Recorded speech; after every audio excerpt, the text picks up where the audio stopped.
పాపము చేశాడో ఆ పరిశుద్ధమైన దేవుడికి మానవుడికి ఎడబాటు వచ్చింది. అప్పటి నుంచి కూడా దేవుడికి మానవుడికి ఎడబాటు వచ్చిన తర్వాత ఈ మానవుడు తన చేతికి తగిలింది, కంటికి కనిపించింది ప్రతిదీ కూడా దేవుడుగా ఆరాధించడం ప్రారంభించాడు. ఆకాశం వర్షం కురిపిస్తుందని, భూమి పంటలు పండిస్తుందని, కోడి గుడ్డి పెడుతుందని, ఆవు పాలిస్తుందని ప్రతి దానికి కూడా ఆరాధన చేయడం చేసినప్పుడు ఆ దేవాది దేవుడు మానవుడికి తన పోలిక తన స్వరూపం ఇచ్చి ఆకాశం ఇచ్చి చాలా బాధపడి, అయ్యో నా పోలికలో పుట్టిన మానవుడు ఇలాగే మరణిస్తే నరకానికి వెళ్ళిపోతాడని ఆ దేవాది దేవుడే 2016 సంవత్సరాల క్రితం ఈ లోకానికి మానవుడిగా రావాల్సి వచ్చింది. నాలాగా మనలాగా అమ్మ నాన్న కలయిక వల్ల దేవుడు ఈ లోకానికి తన కుమారుని పంపించలే. ఒక యవ్వన స్త్రీ, పెళ్లి కాని స్త్రీ ఈ ద్వారా ఈ లోకానికి పరిశుద్ధాత్మ ద్వారా యేసుక్రీస్తు ఈ లోకంలో జన్మించాడు. యేసుక్రీస్తు ఈ లోకంలో జన్మించిన తర్వాత చాలా అద్భుతంగా బ్రతికాడు. ఎలాగో తెలుసా?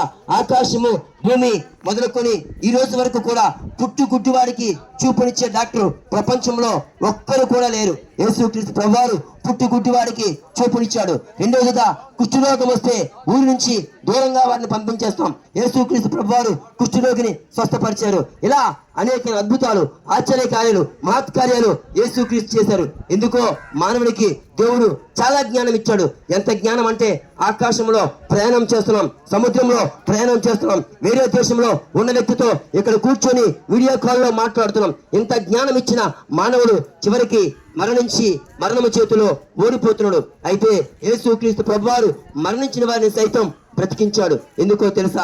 మరణము తర్వాత ఒక లోకం ఉంది. యేసుక్రీస్తు ప్రభువారు మరణించిన వారిని సైతం బ్రతికించడం మాత్రమే కాదు, నీ కోసం నా కోసం తన పోలిక తన స్వరూపం ఇచ్చిన దేవుడు ఆ కలువగిరిలో రక్తము కార్చి ప్రాణం పెట్టాడు. ఎందుకంటే రక్తము కారిస్తేనే పాప క్షమాపణని మనకు చాలా వేదాలు చెప్తున్నాయి. మీ అందరికీ తెలిసింది ఆ వేదాలు, నేను చెప్పాల్సిన అవసరం లేదు. అయితే రక్తము కార్చి ప్రాణం పెట్టి మరణించాడు. అయితే మరణించి కుళ్ళిపోయిన ఆ యేసుక్రీస్తు కోసం చెప్పడానికి అయితే ఇంతవరకు రావాల్సిన అవసరమే. కానీ ఈ ప్రపంచంలో చాలా మంది ప్రధానమంత్రులు, ముఖ్యమంత్రులు, గవర్నర్లు, రాష్ట్రపతులు చాలా మంది పుట్టారు, పెళ్లి చేసుకున్నారు, పిల్లలు కన్నారు, చనిపోయారు, వారి జీవితం అయిపోయింది. యేసుక్రీస్తు ప్రభువారు చనిపోయి మరణాన్ని జయించి మృత్యుంజయుడై లేచాడు.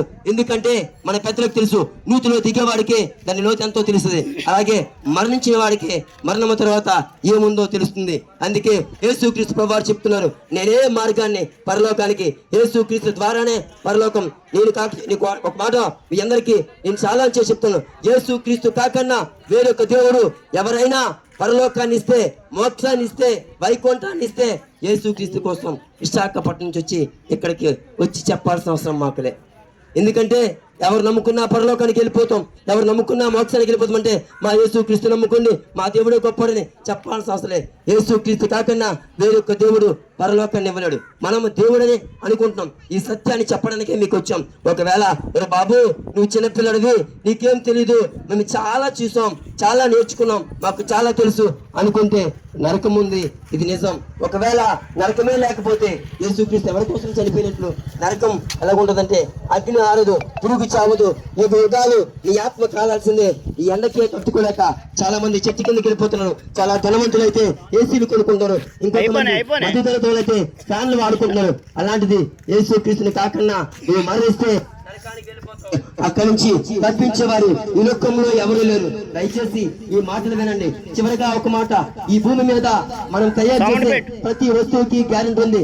మనం వాడుతున్న బట్టలకి, వాడుతున్న సెల్ ఫోన్ కి, ధరించుకున్న వాచ్కి, ప్రతి దానికి గ్యారెంటీ ఉంది. కానీ మన ప్రాణానికి గ్యారెంటీ లేదు. అందుకే పెద్దలు ఒక మాట చెప్పారు, దీపం ఉండగానే ఇల్లు శ్రద్ధ పెట్టుకోమని. మన కంఠంలో ప్రాణం ఉండగానే ఏది సత్యమో ఏది అసత్యమో తెలుసుకోండి, ఆ నిత్య రాజ్యాన్ని మీరు స్వతంత్రించుకోండి. చివరిగా ఇంకొక మాట, మీరు అడగక ముందే మీ కొరకు సృష్టిని సృష్టించిన దేవుడు, మీరు అడగక ముందే మీ కొరకు ప్రాణం పెట్టిన దేవుడు, ప్రభువా నేను పాపిని, నన్ను క్షమించంటే నేను క్షమించి తన రాజ్యంలో చేర్చుకోవడానికి సమర్థుడు, సిద్ధంగా ఉన్నాడు. ఈ మాటలు ప్రతి ఒక్కరు కూడా అంగీకరించి సత్యాన్ని తెలుసుకుని కోరుకుంటూ ఈ మాటలు ముగిస్తున్నాం. ప్రార్థన చేయి.